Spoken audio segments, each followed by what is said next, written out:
jërë ngeen jëfati ci ànd bi ak télévision Futurs Médias mbokki xibaaru digg bëccëg bi ponk yi ca gën a fës rek bokk ci jàngoro yi mbas mi nga xamante ne nag fi mu ne ñi ne ci kër docteur yi ñu leen di faj nag fi mu ne ñi ngi ci rek kon juróom-ñeenti téeméer ak juróom-ñeent fukk ak juróom-ñeent matuñu junni loolee la ñu xamle tey nag ñi amee mbas mi toll nañu ci téeméer ak ñaar ci lim googee ñeent fukk yaak juróom-ñaar danoo laale mbaa ñu jege ak ñi amee mbas mi wàllante googu ñu xamul nag tey toll na ci juróom fukk ak juróom UCAD nag coow la fa woon nag ba indi fa ay gaañu yu metti ci ñenn ci étudiants ya muy ña faree ca Ndefleng ak Kekendo tey mel na ni nag juboo am na ci diggante nag ñaari mouvement yooyu janoo nañu ak taskatu xabaar yi seenuk njiit nag di naqarlu te rëccu nag li nga xamante ni moom moo am ñu jàpp ni ci seen ginnaaw la des waaye bu ñu jàpp ni benn yoon nag ne ab xeexoo la bu dox ci diggante joolaa yeeg séeréer yi di ngeen déglu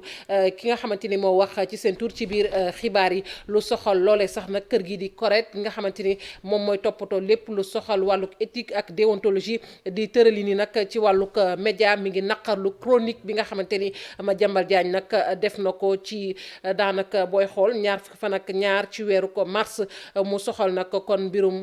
boddaxante xeet boo xamante ni moom nga ko cay fësal ñii nag kër gi di correct di ko naqarlu te nag ne yëf yi daal sàkk nañu ci tribunal des pairs mu taxaw ci loolee na mu gën a gaawee beneen ponk ci biir xibaar yi muy liggéeykat yu woon yu SIAS ak AMAN Sénégal ba nëgë ni nag ña ngay wéy di laaj seen koppar nguurug Sénégal toll nañu ci ñeenti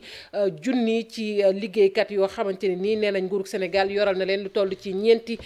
milliards loolee nag la ñu bëgg mu taxaw ci lu ko mooy ñoom tey duñu bàyyi xeex bi tey duñu ko bàyyi ëllëg dinañ waxee ci wàllug caada indi leen nag ab téere boo xamante ne bindkat bi ko def mi ngi wuyoo ci turuk Mariam Diouf téere boobu ñu gën koo xam rek ci ndax dama juddu ngir ñu may teg fitna gi bu ñu ko déggee nag mooy xeetu mettital bu ñuy teg nag xale yi loolee nag la bind moom Mariam Faye dëxañ ko nag ci téere mu ne tey jii fitna gi ñuy fitneel gone yi mën nañ koo xeex sax jaarale ko ci beneen anam booy xool mbokk yi ponk yaa ngi nii bu ngeen taaxirloo tuuti ñu faram-fàccee xibaar yi.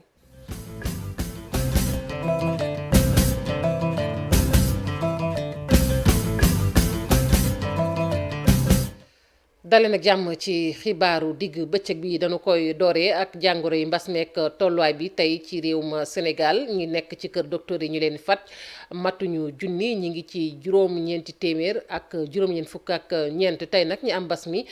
toll nañu ci téeméer ak ñaar mooy seetlu bi ci test yi nga xamante ne def nañu ko mu toll ci junni ak juróom-ñetti téeméer ak ñeent fukk ak ñaar ñu gisit ci limuk ñi amee mbas mi tey wax naa ko muy téeméer ak ñaar ñeent fukk yaak juróom-ñaar nag ay contact lañu maanaam dañoo jege rek ñi nga xamante ne nii dañoo am mbas mi mbaa ñu laaleeg ñoom cas communautaire yi de wàllante googu ñu xamul toll nañu tey ci juróom fukk ak juróom ñetti téeméer ak fukk ak juróom ci aji tawat gi nag nee nañu wér nañu ba war a dellu ci seeni kër cas grave yi ñu ngi ci ñaar fukk ak juróom-ñeent ñett faatu nañu niki démb Sénégal nag la ñu jàpp ne fi mu ne nii mooy ñi nga xamante ni ñoo faatu ci mbas mi ba yëfi tàmbalee ba tey toll nañu ci junni ak fanweer ak ñeent. ñu des ci wàllu ko wér-gu-yaram nag yegg ba diwaanu Kaffrine guléet nag foofee ca Kaffrine ñu am rek ab orthopédiste ñu ngi koy doog a am ca diwaan ba loolu nag dina mën a tax nag ñi nga xamante ni dañoo am ay gaañu yu jéggi dayoo ñu mën leen a taxawu askan wa nag ña ngi koy rafetlu bu baax a baax muy askanu ko Ndukumaan conseil départemental ba nag loolee tey dafa jàpp ni rek ne lu am solo la ba tax na moom noppi na kon ngir gunge kër docteur ba ci wàllu jumtukaay Oumar Ndiaye Boubacar Fall bopp. conseil départemental bu Kaffrine jébbal ay matériel yu jëm ci hôpital bu yees bi ñu tabax bu yàggut lépp jëm nag ci ab sàkkuteef bu leen jébbaloon. waaw matériel bi ñu indi tey mooy matériel li ñuy wax orthopédique mooy lépp loo xam ne lu jëm ci faj yax donc loolu yaakaar naa waaye loolu matériel boobu donc matériel bi ñun conseil départemental tëbuñu rek jënd ko hôpital ñoom ñoo ñu wax li ñu soxla ñoom ñoo xool xam ne Kaffrine musul am li nga xam ne mooy médecin orthopédique donc service boobu musu fee am. matériel bu ni mel ñëw ci jamono ji ñu ko yittee woon bu ñu sukkandikoo ci Ibrahima Sow mooy docteur bi ñu dénk wàllu opéré bi. vraiment bu fi ñëwee impact la bu am importance ci prise en charge bi mais également ci société bi prise en charge économique prise en charge sociale beaucoup de choses. mu di ay jumtukaay yu ñu yittewoo am solo lool mën a jëriñ hôpital bi loolu moo di gis-gisu docteur Fall. bon orthopédie pour ñi nga xam ne defuñu médecine mooy lépp li nga xam ne dafa laal yax dafa am orthopédie ak traumatologie nag. Orthopédie mooy lépp li nga xam ne dafa laal ay yax, traumatologie aussi mooy lépp lu nga xam ne dafa am gaañu de façon générale. Donc loolu moom mooy ñaar yooyu daal la ëmb. hôpital bu yees bile nag mën a dalal lu tolloog téeméer ak juróom fukki lal am xeetu docteur bu ne te njiitu réew mi fas yéene ko inauguré fii ak i fan fekk na jamono jooju jëwriñ ji jënk wala wér-gu-yaram Abdoulaye Diouf Sarr dalal na ko ba noppi ba liggéey bi door na. ñu yegg ba université Cheikh Anta Diop bu Ndakaaru ak coow lu rëy la fa amoon xeexoo ba diggante ñaari mouvement muy ña fare ca Ndefleng ak mouvement ba ñu naan Kekendu tey nag mu mel ni jàmm delsi na gannaaw la xewoon ba ñu amoon ci ay gaañu yu metti ñu rawale leen hôpital ñoom ñaari mouvement yooyu ne juboo nag am na tey seen diggante ndax janoo nañu ak taskatu xabaar yi di rëccu nag li nga xamante ne nii moom moo weesu. Ibrahima Khalil Sène kenn la ca Kekendu ñu teewlu ay kàddoom ci micro yu Subaru. Université yàgg na di am violence yi ni mel waaye tey jii nii boo gisee violence yi fi am mu jël yeneen i tournure mu jaaxal Sénégal yëpp dafa jël tournure bi nga xamante ni dañ koy interpréter comme si séeréer ak joolaa yi ñooy xeex ñoom ñooy xeexante seen biir te en réalité du loolu li tax lii nii am dafa di loo xamante ni de tous les côtés c'est regrettable puisque dañu dem ba deret tuuru si donc loolu bu ci amee dañuy woote dal xamal ñëpp ni tey jii nii pacification jàmm ci université bi nii moo ñu soxal ñun ñëpp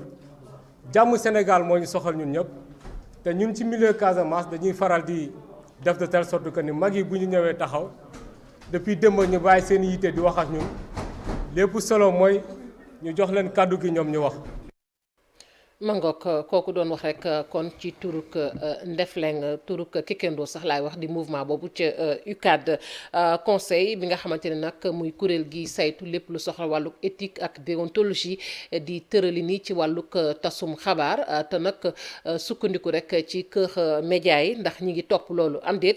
mi ngi naqarlu moom kuréel googu di ko rek nag taxawaayu mbaa boog sax chronique bi nga xamante ni Madiambal Diagne def na ko te duppee ko nag lii dafa doon ab fay boo xamante ni mi ngi jëm rek ci doomu Casamance loolu mu daal di koy fësal ñaar fukki fan ak ñaar ci weeru mars loole nag lu nu naqarlu la ndax dañu jàpp ni ab chronique la boo xamante ni mën naa yee fitna ndax dañ ciy jàng sax li nga xamante ni nii moom mooy boddip xeet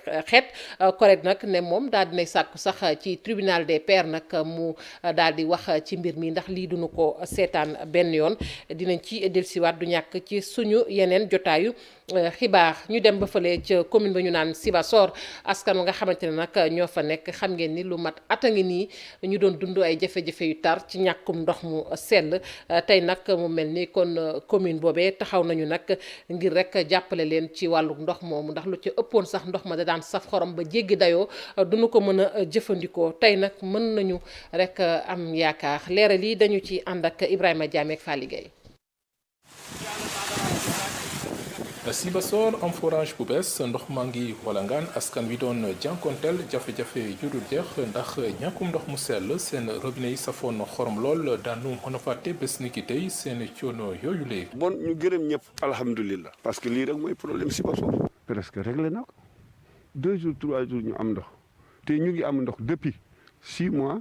4 mois ñu ngi am ndox lii bu ci amee y a pas de problème parce que beneen forage bi 1976. forage bi nag débit bi dem ba 150 mètres cubes par heure dina doy bu baax a baax askanu Sibassor ak li ko wër directeur général de l'OFOR di seeni ndaw ñëwoon nemmeeku si ko. gis ngeen ndox mi mu ngi wal nappe maastrichtien bi lañ capté à plus de 320 mètres débit bi nekk na débit boo xam ne bii débit bu baax la ëpp fuuf débit forage bi nga xam ne bii moo fi nekkoon ndox mi aussi macha allah. donc nekk na ndoxu qualité di ñaan yàlla rek mu bañ a soppeeku. dana régler jafe-jafe problème mu population Sibassor ak village yi nga xam ne yëpp aussi ñu ngi autour de Sibassor. liggéeyu forage bi nag ñetti weer lañ ko def waa Flexo ñoom ñoo koy gérer comme niñ leen dénkee yeneen forage yi ci gox bi bu ñu sukkandikoo ci direction bu OFOR lu mot juróom-benn fukki forage yu bees daal nañ leen tabax ci diwaanu Kaolack. lu soxal forage yooyu sax Ibrahima Diamé nekk nag ci àll bi lu ci ëpp nag liggéey ba ñu dénk ko Flexo nag di ab société privée waaye dégg ngeen lu baree bari askan wi di leen ŋàññi ci seen doxalin ak nanu yoree ndox mi ñu jàpp ni teguñu ko ci yoon waaye la ci gën a mettit mooy mètre cube d'eau bi nga xamante ne nee nañ li ñu koy jaayee dafa cher directeur général bu kër googu àdduna lu soxal njëgum ndox mi ñoom seen yoon nekku ca Mayacine Ndiaye la ñu koy wax ñu teewlu ay kàddoom ci micro Ibrahima Diamé. Arrêté tarifaire interministériel la ministère de l'eau moo ma sas prix ministère des finances contresigné ko man awma droit jaay ndox lu néew loolu awma droit jaay ndox lu ëpp loolu donc man dañ ma encadré chaque weer waa OFOR ñëw contrôler li may def ñaata ndox laa produire ñaata ndox laa jaay lan laa jaayee fan laa jaayee lan laa ci encaissé lan laa ci encaissé wul donc il faut que ñu xam ni tamit bàyyiwuñ ma rek may def na ma ko buggee ak na ma neexee dañ ma teg ci yoon waaw donc loolu bu leeree rek moo yokk ci benn sart bu ndaw. waxoon nañ ko ci ponk yi muy liggéeykat yi woon yu SIAS ak ama Sénégal ñu ngi wéy di sàkk nguurug Sénégal rek mu jox leen xaalis bi mu leen yoreel toll nañu ci 4 junni ci liggéeykat koppar ya nag nee nañ 4 milliards ca la toll boobu nëga ni ña ngay yëglu waaye kenn faalewu na leen ñu tànkam lu leen Ousseynou Diop moom moo wax ci seen tur ci micro Ndonga Ka. ñun ay ex-travailleurs u SIAS lañu ak ay ex-travailleurs u ama Sénégal régime bi fi jógee muy le régime sortant bi maître Abdoulaye Wade yore woon fay nañu suñu genn wàllu xaalis le président Macky bi muy ñëw mënuñu bés bu yàlla jàppale ko ba mu yéeg dina compléter suñu xaalis ñu taxaw ñëpp ànd jàppale ko ba mu yéeg mais booba ak léegi lépp a nax saay am na fi nag ñaari conseil interministériel yoo xamante ni moom le président prononcé na ci muy conseil des ministres bu 13 octobre 2016 ak conseil des ministres bu 2016 booba ak léegi amul benn solution daanaka genn wàllu travailleurs yëpp wuy jë nañu Maolana seen i njaboot lañ fi bàyyi ñu nekk ci ay difficultés yoo xam ne kenn mënu ko mesurer di ay mag parce que fi mu nekk nii lii àq la parce que ay liggéeykat lañ yoo xam ne ñaanuñu saraxuwuñu état du Sénégal war leen a fay seen alal fayu leen reliquat la ci ex-travailleurs SIAS yi di reliquat ci ex-travailleurs ama yi tey buñ ko xaymaa deseeloon na SIAS 1 milliard et demi ama Sénégal deseel na leen 2 milliards et demi kon ñu ngi demandé président de la République maître Macky Sall mu fay vraiment liggéeykat yi seen àq ak seen yelleef tey nag lii ñuy def nii c'est pour que ñu informer l'opinion nationale et internationale daañu sitting daañu marche daañu def lépp lu ci war ba suñuy bakkan sax bañu ñu ko ci wàcc ndax suñu alal la dañ koy laaj jusqu'à nouvel ordre. mangook talib bu Thiamène Kayor jàpp Sam Yabal nag talib ba guddaay ba toll na ci 1 kilomètre ak juróom-ñett waaye xam ngeen ne yàq woon na yàq goo xamante ni woto daanaka mënatu ca woon daw askan wa jaaxle woon lool bu ñu bëggee dem dëkk tey mu mel ni loolee dina leen mën a wan gannaaw ndax liggéeyub tali ba doox nañu ko te bu sotti nag dina mën a lëkkale ñaari communes yi muy commune bu Kébémer ak bu Louga liggéey la boo xamante ni ñu leen di léegi tey sax mu sotti te bu sottee dina gën ci askan waa Thierno Fall. xàll wi toll ci 1 kilomètre mi ngi bàyyeekoo ci département bu Louga wutali département bu Kébémer muy aw yoon wu nga xamee ne rek bëri na ay jafe-jafe yu nga xamee ni dina ko saafara rawatina dem beeg dikk bi ci diggante ñaari communes yi muy Thiamène Kayor ak Sam Yabal. ndax boo xoolee tey booy dem Sam Yabal doo am problème booy dem Touba doo am problème désenclavement boobu mooy wane ne vraiment am na impact ci population bi. boo xam ne bii éleveurs yi dañ ci gis seen bopp sàmmkat yi dañ ci gis seen bopp béykat yi dañ ci gis seen bopp donc loolu avantage la te it dana tax kuy demati dootoo am benn jafe-jafe. yoon wi le mi ngi bokk ci piste yi nga xamee ni si état bu Sénégal fas yéene na koo tabax ngir désenclaver mbooleem zone de production yi ci biir réew mi. mu doon programme bu bees boo xam ne Banque africaine de développement lëkkaloo yeneen partenaire ak gouvernement Sénégal ak collectivité yi ñoo ko tëral mu ëpp lu tollook 1 milliard ci jëm kaw pour defar li nga xam ni mooy piste lu tollook 600 kilomètres piste. liggéey bi nag PNDL ci programme PDZP da cee lëkkaloog collectivité locale yi nga xamee ni si ñoom ñoo koy saytu. liggéey yoo xam ni dañuy jël koppar yi jox leen ko ñoom ñu liggéey ko PNDL nekk seen wet encadré leen ak ARD ak services régionaux sous supervision gouverneur ak préfet ak sous-préfet yi loolu mooy territorialisation des politiques publiques PUDC def na ci lu bare moom it. jëwriñ ju ñu dénk wàllum collectivité locale yi ci ab tournée bu mu doon amal te woon fii ci diwaanu Louga ci commune bu Thiamène Kayor ngir nag nemmeeku si tolluwaayu liggéeyu yoon wi nga xamee ni si tàmbali nañ ko ba daanaka sori na lool ndax lu ëpp ci xaaj bi jot nañu ko réaliser. Thierno Fall lu ëpp ca département bu Foundiougne commune ya fa nekk nag lu ëpp ca commune ya tey jotewuñu ci ab lycée muy gàllankoor yoo xamante ne ña ngi koy jànkonteel ñoom askan woowee la ca gën a mettit mooy ñàkkum salle de classe lu mooy ay abri provisoire yu ñu fa nemmeeku di rek saaluk yoo xamante ne daal nañu ko defaree la yàlla xam doy na te ñu gis nit ni tey lu soxal boo jëlee daanaka collège yu bari dañu ko soppi aw lycée loolu nag tax na ba conseil départemental ba sax jël ca ay matuwaay dañuy dem ba foofee fekk ji Faminata Goudiaby.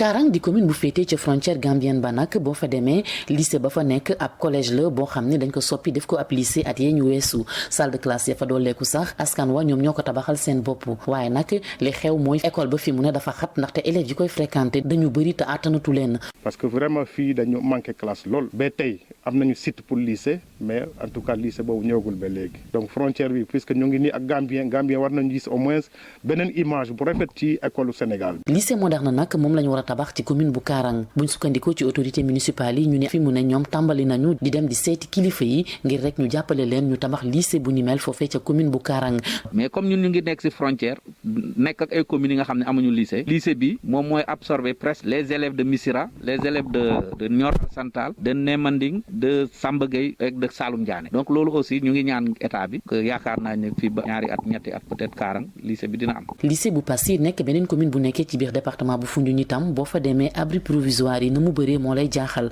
lu tolloo ko juróom-ñeent ña nga fa conseil départemental bu Foundiougne nag ci budget 2020 fexe na ba tabax ay salle de classe yu moderne ci lycée yu Passy Soum ak itam yu Karang ñoom liñ ci namm mooy wàññi abri provisoire yi ci biir école yi gën a yombal njàng meeg njàngale mi ci école yooyu lee. salle de classe yi dañ ciy sant président de la république parce que ku xam conseil département da nga xam ne conseil département amul beneen source bu dul département bi li mu soxla lépp ñun. taxul amuñ doole ju nga xamante ne mat na ko mais dañ seet poste yi nga xam ne moo gën a urgent ñu def ko. salle de classe yooyu nga xam ne nag ñu ngi ko doon inauguré def nañ fa itam ay table banc yu bees tàq. Aminata Goudiaby àndoon see kàddu Karim Bey bis ni tey nag la dëddu woon àdduna ñaar fukki fan ak juróom-ñaar ci weeru mars atum 2002 muy Cheikh Abdoulaye Dièye ñu gën ko xam nag ci kii sos FSD jant bi ci accident nag ci la faatu woon ca tali bu Ndar te ab tali bu nekk ca diwaanu ko Ndar moom nag ñu gën a xam rek xam ngeen ni ci Allahu wahidun mu doon ay kàddu yoo xamante ne mi ngi ko doon yëkkati ca jamono mu doon def politique ay kàddu yi yoo xamante ne nag da ci doon rek kon wane cofeel gi nga xamante ne am na ko ci yàlla waaye tamit léppam mi ngi ko tënkoon ci diine ci politique am ñu koy fàttaliku bu baax a baax moom moomee di Cheikh Abdoulaye Dièye nekkit wayjur bu góor ci Cheikh Bamba Dièye moom xam ngeen ni taalibe dëggalu woon bu Cheikhul Khadim la mu daan yëkkati ci kàddu nag ba nëgg ni daal dañu koy fàttaliku waaye dafa doon loo xamante ne saa su ne dafay dëppoo ak jamono. ñu daal di wax nag ci wàllug audiovisuel ak production bi audiovisuel nag bu ñu ko déggee wàllum rajo mi ngi ca wàllum télévision mi ngi ca lépp loo xamante ne soxal na secteur bi tey ñu gis ni ay ndaw yu bari daanaka dañuy sóobu ci métier audiovisuel ndax dañu ciy gis seen bopp bu baax a baax métier la boo xamante ne nag dafay dox bu ñu nee acteur cadreur technicien ba ci scénariste lu waral nag kon ndaw ñi dugg ci wax nañ ko la métier la moo xamante ne dafay dox bu baax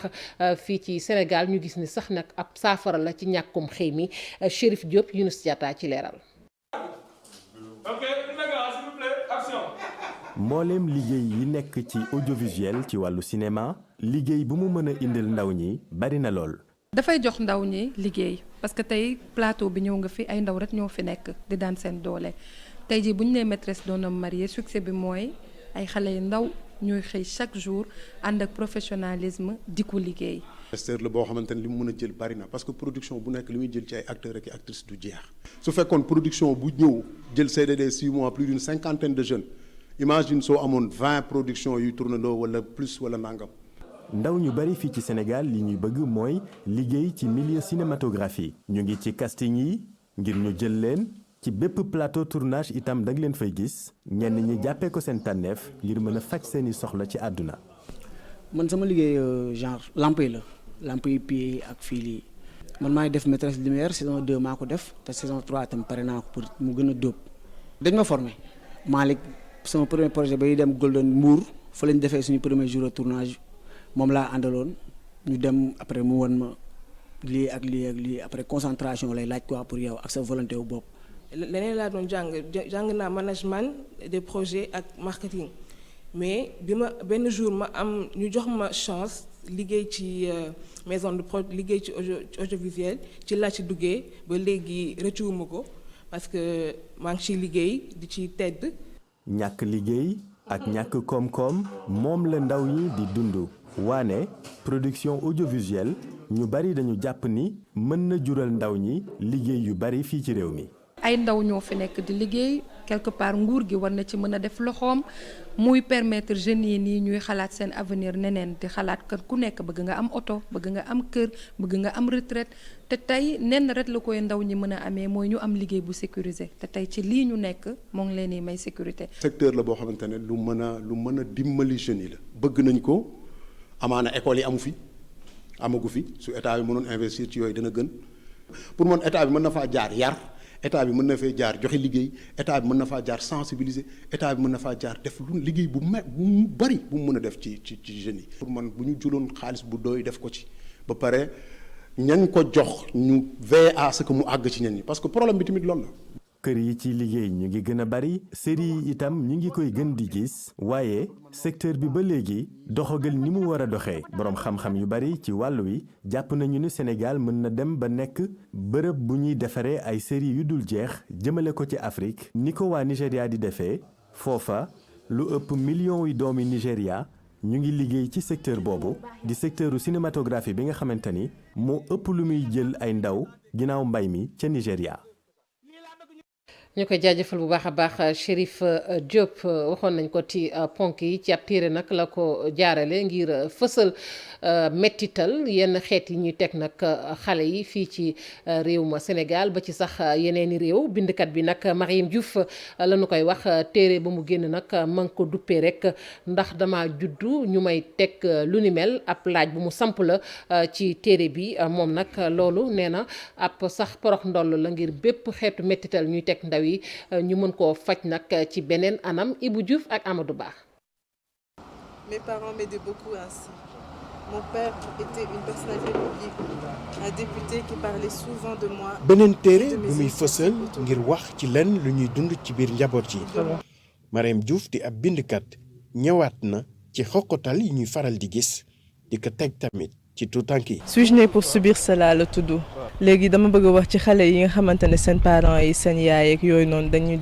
leen def yu metti ci biir seen kër yi ba xëy na ñu siy dee wala ñu si am ay problème à vie loolu moo tax ma bind livre pour éveiller conscience yi tuuti ci loolu tuuti pour rappeler ne que xale il faut ñu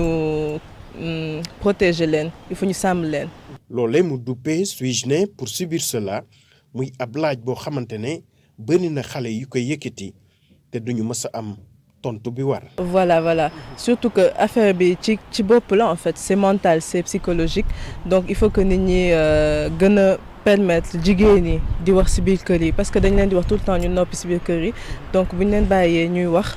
ba pare ñuy mën a intervenir ci yenn yi aussi ñu mën a dugg seen kàddu ci yenn yi dina mën a éviter lu bari.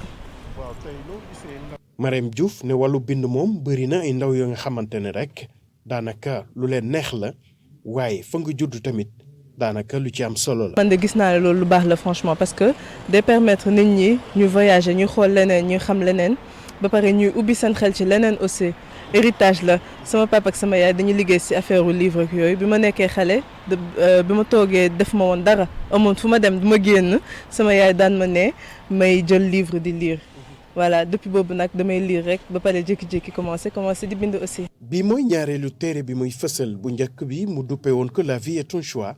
Mariam Diouf ñëwaat ak beneen livre mu duppee ko suis-je né pour subir cela mu ne li ko tax a jóg mooy fexe bi li ndaw yi di dund ñu mën ci indi ay saafara. Ibou Diouf ñu lay jaajëfal bu baax a baax ñu wax rek ci wàllu football ak international sénégalais bi ñu gën ko xam nag ci Pape Alioune Ndiaye mu am ab nemmeeku bu mu doon def ca Jolof ga mu fekk baax noonu loolu nag mu ne du dellu rek fileek xoolul rek ndaw ña li ñuy dund ci wàllu football ndax ñu ngay jëm ca kanam am déet ak lu mu leen ca gën a mën a dimbalee fekkoon na ko sax mu def foofu ab centre ba noppi ñu duppee ko Jolof Olympique Club loolee nag booy xool mu daal di koy sos rek ngir football ba gën a suqali ko rawatina ak football local ba ay kàddu yëkkati na ko dénk ko sunu naataango Mouhamadou Moustapha Ndiaye. donc ma profité ci occasion bi tey pour ñëw seet si projet bi nga xam ne man maa ko taxawal Jolof Olympique Club bébé la day door a juddu amul histoire amul dara donc justement loolu sax moo tax mu juddu pour am une histoire au fait. waaw compétir ñu rek parce que conditions yi moo réunirul woon pour ñu compétir donc yàqul dara ci suñu liggéey au contraire. donc ñu ngi ci suñu ay entraînement on a un programme boo xam ne dañ ko dérouler et que ñu compétir ou pas du tax ñu wàcc ci programme bi donc ñu ngi wéyal suñu programme. waaw nouvelle bu tiis bu ma ko yëgee malheureusement fekkuma fi mais je pense que Jolof Olympique Club def nañ délégation def nañ lu ñu waroon def donc vraiment mu nekk une grosse perte pour tey le Jolof pour le Sénégal donc ñu koy ñaanal yàlla di ko jaale waa AS Daara yëpp de par ma voix et puis di ko ñaanal rek fi mu jëm dàqal ko fi mu jóge. waaw Pape Alioune Ndiaye bokk si ñu bëri itam bokkuñu si am na itam ñoo xam ne bokkoon nañ si ñëwaat donc loolu mooy vie équipe nationale mais je pense que tey loolu moom yéen laa koy bàyyil comme yéen a xarañ ci analyse yi yéen laay bàyyi ku nekk rek mu def analyse am mais man en tout cas voilà lu taxoon tey ma ñëw fii mooy tey pour saafonte ak mes jeunes frères ak tey staff bu nga xam ne ñu ngi fi ak population bi yaakaar naa ne gis ngeen nit yu teew fii yëpp donc plaisir bu ngand la si man.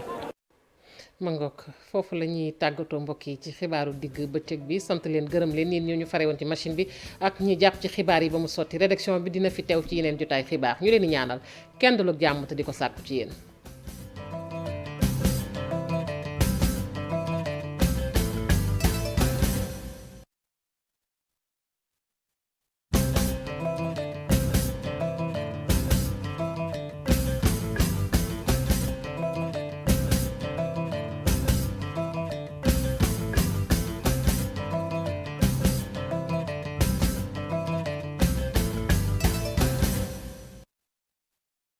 La cloche pour avoir des notifications.